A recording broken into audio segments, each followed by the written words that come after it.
Bonjour à tous. Vous êtes dans le secteur de la distribution, par exemple les pièces de rechange automobile, les matériels électroniques, les matériaux de construction ou bien les drogueries. Et vous aurez besoin d'une gestion de stock simplifiée et performante. On a la solution avec Divinstock. Je vais vous montrer comment le faire dans ce démo. Donc, normalement, vous avez le stock de votre article. On a le module stock qui contient les produits, les entrepôts, les familles et les transferts et les mouvements de stock. Donc, vous allez cliquer sur produit.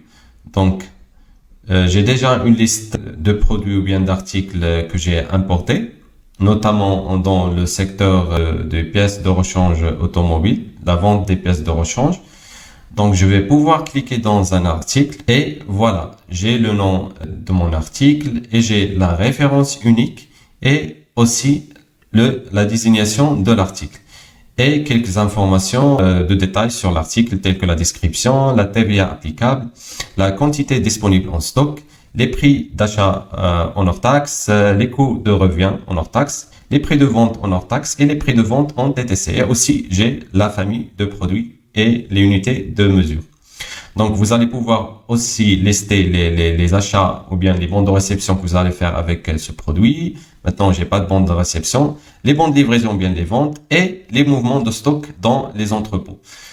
Donc, je vais vous montrer comment ajouter cet article dans un bon de commande ou bien bon de livraison pour commencer la vente. Mais avant ça, on va commencer par réceptionner ce produit dans un bon de réception. Je vais copier la référence et je vais aller dans achat et créer un bon de réception. Supposons que je travaille avec un fournisseur qui s'appelle Z-Supply. Je vais générer la référence, la date d'émission du bon de réception et je vais commencer à insérer les références de produits ou bien les noms ou désignations. Donc, puisqu'on travaille dans la distribution des pièces de rechange, je vais pouvoir sélectionner les références déjà existantes ou bien les désignations déjà existantes. Donc, je vais rechercher par la référence et voilà, j'ai ma référence qui est ici. Sélectionner. Voilà, je vais aussi dire que je vais réceptionner des unités de cette référence avec une TVA de 20%. Supposons que j'ai d'autres articles à ajouter. Donc, je vais pouvoir aussi rechercher par nom et désignation. Je vais choisir un article déjà existant. Donc, ça donne la possibilité d'ajouter des lignes sans les rechercher dans le stock existant. Donc, puisque moi, j'ai déjà mon article, je vais rechercher dans le stock existant des articles. Donc, je vais sélectionner cet article et je vais dire que je vais recevoir 20 unités de cet article. Maintenant, je vais rechercher par désignation. Donc, j'ai fait la recherche par référence, par nom et par désignation. Je vais chercher une autre, par exemple, GDB 4065.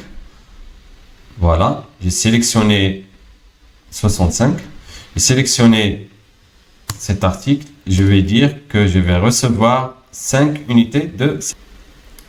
Donc, voilà, j'ai ma bande de réception fournisseur prêt pour être enregistré. Donc, je vais enregistrer le bon de réception.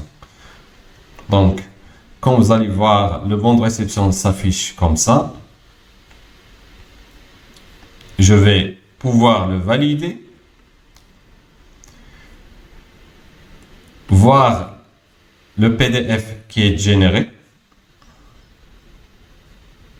J'ai aussi la possibilité d'imprimer le PDF avec quelques modifications, quelques customisations à faire sur le document.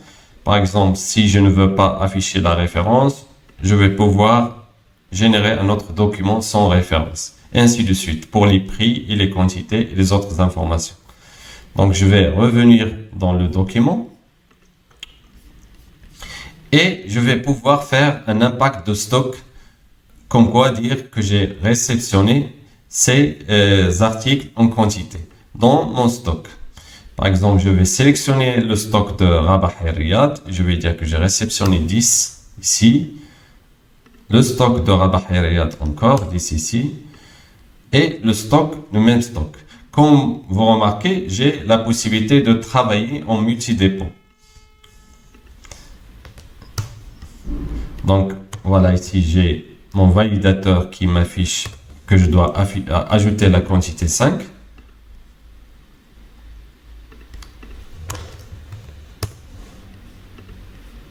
Et voilà aussi mon validateur ici qui m'affiche que je dois sélectionner la quantité 20 et je vais pouvoir confirmer la réception.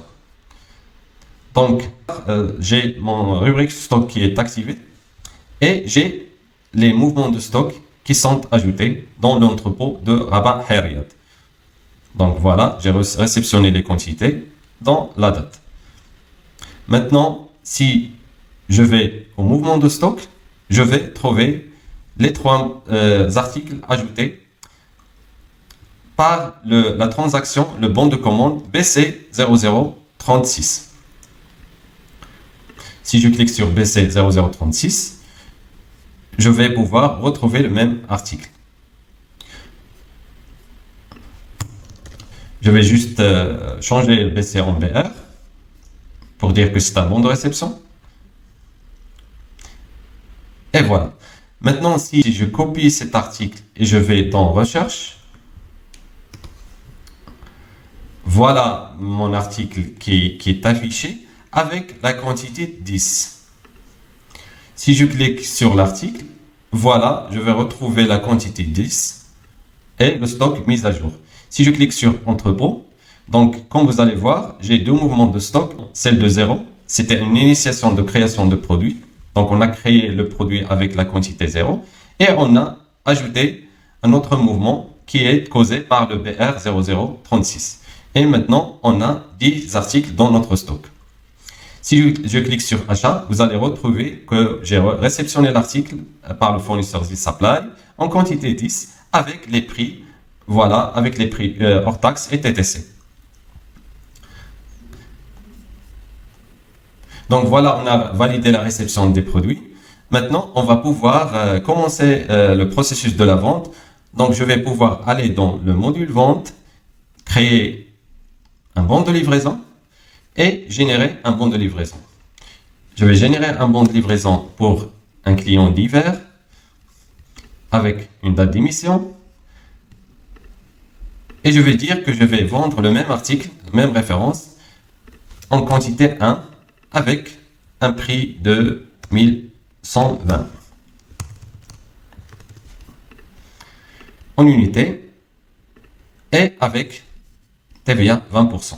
Donc, je clique sur Enregistre et je vais pouvoir valider le bon de livraison pour impacter le stock et sortir l'article du stock. Donc, je clique sur Impacter le stock et sortir l'article avec la quantité 1. Confirmer. Donc, maintenant, si je copie la référence et je vais dans l'article, je vais retrouver la quantité 9. Donc, on a enregistré une vente ici. Voilà, avec une quantité 1. Et si je vais en entrepôt, donc je vais pouvoir retrouver le mouvement de stock avec la quantité 1 causé par le BL 2039.